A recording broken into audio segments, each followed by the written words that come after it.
बिस्मिल्लाहिर्रहमानिर्रहीम। अस्सलाम वालेकुम डियर स्टूडेंट्स। बेटा आज हम अपने नेक्स्ट लेक्चर की बात करते हैं, that is about the effect of water और इफेक्ट ऑफ डाइटरी फाइबर्स। ये दो पार्ट्स हम आज के लेक्चर के अंदर डिस्कवर करेंगे। जिस तरह से हमारा जो कैटेगरी चल रही है वो चल रही है कंपोनेंट ऑफ ह्यूमन फूड। हम एक इंसान जो खुराक खाता है उसके अंदर कौन कौन सी चीज़ें शामिल होती हैं, तो उसी में आज हम पानी की और फिर उसके बाद डाइटरी फाइबर्स की बात करेंगे। सबसे पहले वाटर की तरफ आ जाते हैं। तो जिस तरह से आप जानते हैं कि हमारी बॉडी के अंदर 60% पानी मौजूद है, या यूं कह सकते हैं कि 60% जो है वो प्रोटोप्लाज्म मौजूद है। अब प्रोटोप्लाज्म से क्या मुराद है? देखें, हमारे सेल के अंदर जो साइटोप्लाज्म होता है, लफ्ज़ आपने सुना हुआ है, तो साइटोप्लाज्म बेसिकली एक फ्लूइड को कहते हैं जो कि सेल के अंदर मौजूद है। इसी तरह से न्यूक्लियस के अंदर एक और फ्लूइड होता है जिसको न्यूक्लियोप्लाज्म कहते हैं। तो यूं एक सेल का जितना भी एक्वस मटेरियल होगा, जितना भी उसके अंदर वाटर कंटेंट होगा, वो क्या कहलाएगा? प्रोटोप्लाज्म। और उसकी क्वांटिटी कितनी है? 60%। तो यहीं से हम इस चीज़ का अंदाज़ा लगा सकते हैं कि पानी बहुत ज़्यादा इंपॉर्टेंट है। Why? Because it is required for maintenance of aqueous medium. ठीक है, एक्वस मीडियम क्या है? इससे मुराद ये है कि जितने भी हमारे बॉडी के अंदर केमिकल रिएक्शंस होते हैं, जिसको हम कहते हैं लाइफ सस्टेनिंग केमिकल रिएक्शंस, यानी कि वो केमिकल रिएक्शंस जो कि जिंदगी को रवां दवा रखने के लिए बहुत ज़्यादा ज़रूरी है, वो कहाँ होते हैं? एक्वस मीडियम में होते हैं। Absorption and elimination of substances. अच्छा, जब हम खुराक खाते हैं तो हमारा जो फूड मटेरियल होता है हमारे स्मॉल इंटेस्टाइन से ब्लड में चला जाता है, अब्जॉर्ब हो जाता है। जो सा वेस्ट मटेरियल होता है बॉडी का, वो हमारी बॉडी से निकाल दिया जाता है। एलिमिनेशन मतलब निकाल देना। वो किस तरह से निकालना जाता है? By the urination. अब यूरिनेशन बेसिकली यूरिन जो प्रोड्यूस होता है दिन में कई दफ़ा, वो जो यूरिनेशन है वो किस मकसद के लिए है? ताकि बॉडी के अंदर जितना भी वेस्ट मटेरियल बना है, प्रोड्यूस हुआ है, वो उस यूरिन के थ्रू बॉडी से निकाल दिया जाए। अब यूरिन को अगर आप देखें तो यूरिन के अंदर जो है वो अच्छी खासी क्वांटिटी जो है वो पानी की मौजूद होती है। इसी तरह से हमारे जो फीसिस होती हैं उसके अंदर भी कुछ क्वांटिटी जो है वो वाटर की मौजूद होती है।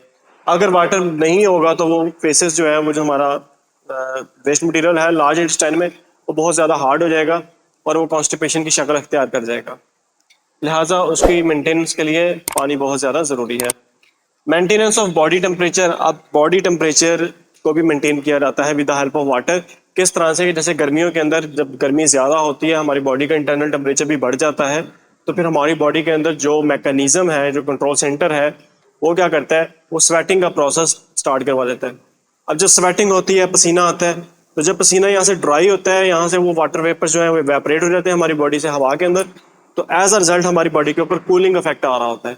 तो इस तरह से हमारी बॉडी का इंटरनल टेम्परेचर कम कर दिया जाता है। ठीक है, तो यहाँ पे लिखते हैं कि जो स्वेटिंग का प्रोसेस है वो क्यों ज़रूरी है? To maintain the body temperature. और स्वेटिंग बेसिकली होती कैसे है? इसके अंदर किस चीज़ को बॉडी से जो है वो रिलीज किया जाता है? वाटर से। इसलिए पानी बहुत ज़्यादा ज़रूरी है। उसके बाद शॉर्टेज ऑफ वाटर के, अगर पानी की कमी हो जाए तो फिर क्या होगा? पहली कंडीशन डिहाइड्रेशन, यानी कि हमारी बॉडी के अंदर जो है वो पानी की कमी हो जाएगी। जब पानी की कमी होगी तो केमिकल रिएक्शंस ठीक से प्रोसीड नहीं होंगे। इसी तरह से वेस्ट मटेरियल एलिमिनेट ठीक से नहीं हो सकेगा। स्वेटिंग का प्रोसेस भी जो है वो भी अफेक्ट हो जाएगा। ठीक है, उसके बाद कार्डियोवास्कुलर। दो लफ्ज़ हैं, कार्डियो मतलब हार्ट और वास्कुलर हमारी इसमें ब्लड वेसल्स आ जाती हैं। इन दोनों के मसले मसाइल हमें देखने को मिलते हैं, लिहाजा हमारी जो ब्लड सर्कुलेशन है वो भी अफेक्टेड हो जाती है। तो ये किस चीज़ की इंपॉर्टेंस थी? ये वाटर की थी। उसके बाद सोर्सेस हैं कि तकरीबन एक दिन के अंदर पर डे 2 लीटर पानी जो है वो एक अडल्ट ह्यूमन को रिक्वायर होता है। 2 लीटर पानी अगर वो पिएगा तो उसका जो मेटाबॉलिज्म है वो अच्छी तरह से प्रोसीड करता है। उसके बाद कहाँ कहाँ से हमें पानी मैसर हो सकता है? कुछ वेजिटेबल्स के अंदर पानी की क्वांटिटी मौजूद होती है। इसी तरह से फ्रूट्स के अंदर, जिस तरह से एप्पल के अंदर अच्छा खासा पानी मौजूद होता है, मिल्क प्रोडक्ट्स के अंदर, और जो नेचुरल वाटर होता है जो हम पानी बाकायदा पीते हैं, तो यहाँ से पानी की क्वांटिटी को पूरा किया जाता है। उसके बाद जो सेकंड पार्ट है that is dietary fibres. Fibres आप कह सकते हैं धागे लाइक, ठीक है, थ्रेड की तरह के कुछ मटेरियल होगा। डाइटरी फाइबर्स यानी कि ये वो फाइबर्स हैं जो हमारी डाइट में मौजूद होते हैं और ज़रूरी भी हैं। बेशक ये हमारी बॉडी के अंदर कोई ख़ास किस्म की एनर्जी प्रोवाइड हमें नहीं करते, लेकिन बहुत ज़्यादा ज़रूरी है। डिफाइन करेंगे part of a food that is indigestible. हमारी खुराक का वो हिस्सा जो डाइजेस्टेबल नहीं होता, जो हजम नहीं होता, हम जब उसको इंजेस्ट करते हैं ओरल कैविटी से गुजरने के बाद वो मूव कर जाता है हमारे स्मॉल इंटेस्टाइन से आगे, स्टमक से गुजरेगा, स्मॉल इंटेस्टाइन से गुजरेगा, लार्ज इंटेस्टाइन से गुजर के बॉडी से बाहर। लेकिन इसी दौरान कुछ इंपॉर्टेंट फंक्शंस वो प्रोवाइड करता है जो हम आगे पढ़ेंगे। इसकी टाइप्स होती हैं इनसॉल्यूबल डाइटरी फाइबर और सॉल्यूबल। इनसॉल्यूबल का मतलब है कि ये dietary fibre travel through small intestine quickly, ये हमारे स्मॉल इंटेस्टाइन से बहुत तेजी से गुजर जाते हैं।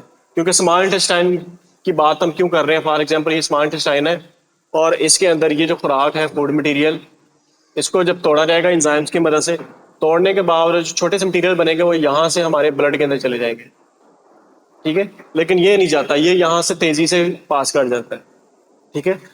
सॉल्यूबल डाइटरी फाइबर, इससे मुराद ये है कि सॉल्यूबल का मतलब होता है हल हो जाना। ये पानी में हल हो जाते हैं क्योंकि लार्ज इंटेस्टाइन स्मॉल इंटेस्टाइन में वाटर भी मौजूद होता है, तो पानी के अंदर हल जरूर हो जाते हैं, लेकिन ये हैं इनडाइजेस्टेबल, ये हजम नहीं होते, ठीक है। Break down as passes through the small intestine, कुछ हद तक इनकी तोड़ फोड़ जो है वो मुमकिन होती है, टूट फूट जाते हैं। सोर्सेस कहाँ से मिलती हैं? वेट से, गंदम से, ब्रान और बार्ले।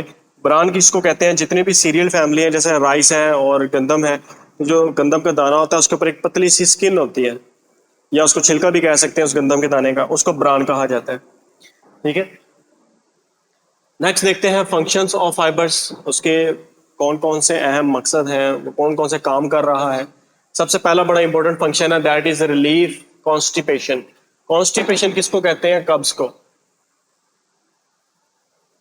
कब्ज किसको कहते हैं? अगर मैं बात करूं, ये लार्ज इंटेस्टाइन है, ठीक है, ये लार्ज इंटेस्टाइन है, इसमें अब आपका सॉलिड वेस्ट मटेरियल मौजूद होगा, ठीक है, जो बॉडी में हजम नहीं हुआ, जिसने बॉडी से बाहर निकलना ही निकलना है। साथ ही साथ यहाँ पे कुछ वाटर भी मौजूद होगा।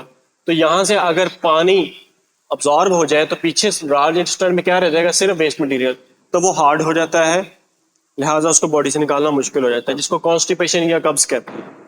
तो ये जो डाइटरी फाइबर्स हैं ये उस चीज़ से बचा के रखते हैं, अगर हो जाए तो फिर उस चीज़ से हमें महफूज करते हैं, प्रिवेंट करते हैं।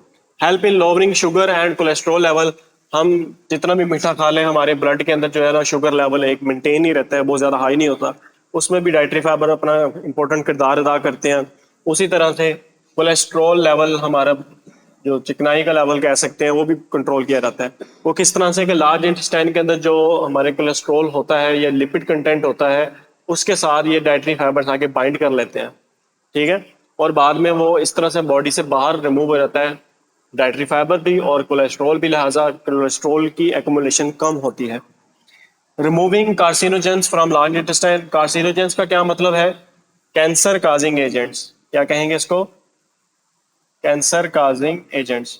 हम जो खुराक खाते हैं वो बिल्कुल प्योर नहीं होती, उसके अंदर बहुत सारी इम्प्योरिटीज होती हैं, बहुत सारे पॉइजन्स हो सकते हैं। तो वो जो इम्प्योरिटीज होती हैं या पॉइजन्स हैं वो हमारी बॉडी के अंदर जाके कैंसर कॉजिंग भी हो सकते हैं, ठीक है, कुछ केमिकल्स कैंसर कॉजिंग होते हैं, तो उनको रिमूव करवाते हैं फ्रॉम द लार्ज इंटेस्टाइन। किस तरह से? देखें, डाइटरी फाइबर करता क्या है, वो हमारी बाउल मूवमेंट्स को ज्यादा कर देता है, लार्ज इंटेस्टाइन की मूवमेंट। तो जब ये लार्ज इंटेस्टाइन थोड़ा मूव ज्यादा करेगी, ठीक है, इस तरह से ज्यादा मूव कर रही है, तो उसकी वजह से कॉन्स्टिपेशन भी दूर होती है, मटेरियल एक जगह पे स्टक नहीं रहता, और उसकी वजह से जो कार्सिनोजेनस मटेरियल होते हैं दरमियान में, वो भी आगे मूव करते हैं, ट्रेवल करते हैं और रेक्टम तक पहुंच जाते हैं। रेक्टम पर पहुंचने के बाद बॉडी से बाहर चले जाते हैं। अच्छा, उसके बाद लास्ट है इस्पागोल, जिसको हम हस्क भी कहते हैं, छिलका भी कहते हैं। ये भी कॉन्स्टिपेशन से जो है प्रिवेंट करता है। अमूमन जब कॉन्स्टिपेशन होता है तो कहा जाता है कि जी आपने छिलके का इस्तेमाल करना है, वो इसी मकसद के लिए होता है, क्योंकि जो छिलका है ये भी किसकी टाइप है? ये डाइटरी फाइबर कहलाता है। हमारे जो फ्रूट्स होते हैं, फ्रूट के मोस्टली जो स्किन्स होती हैं, जैसे एप्पल की स्किन है, वो भी डाइटरी फाइबर है। बहुत सारे ऐसे वेजिटेबल्स हैं कि जिनसे हमें डाइटरी फाइबर्स मिलता है। उसके अलावा वेट, ब्रान, बार्ले यहाँ पे मेंशन किया हुआ है। तो यहाँ से हम ये चीज़ डिटेक्ट कर सकते हैं कि डाइटरी फाइबर्स बेशक हजम नहीं होते, लेकिन जब हमारे ये लार्ज इंटेस्टाइन में से गुजरते हैं तो गुजरने की वजह से वो हमारे कोलेस्ट्रॉल लेवल, शुगर लेवल को कम कर देते हैं। कॉन्स्टिपेशन हुई हो तो उसको दूर करते हैं और उसको होने से बचाते हैं, ठीक है। कार्सिनोजेंस को हमारी बॉडी से रिमूव कर देते हैं। अब ये इंपॉर्टेंट लॉन्ग क्वेश्चन है और यहाँ से ये शॉर्ट क्वेश्चन भी आता है कि what are the functions of the dietary fibres.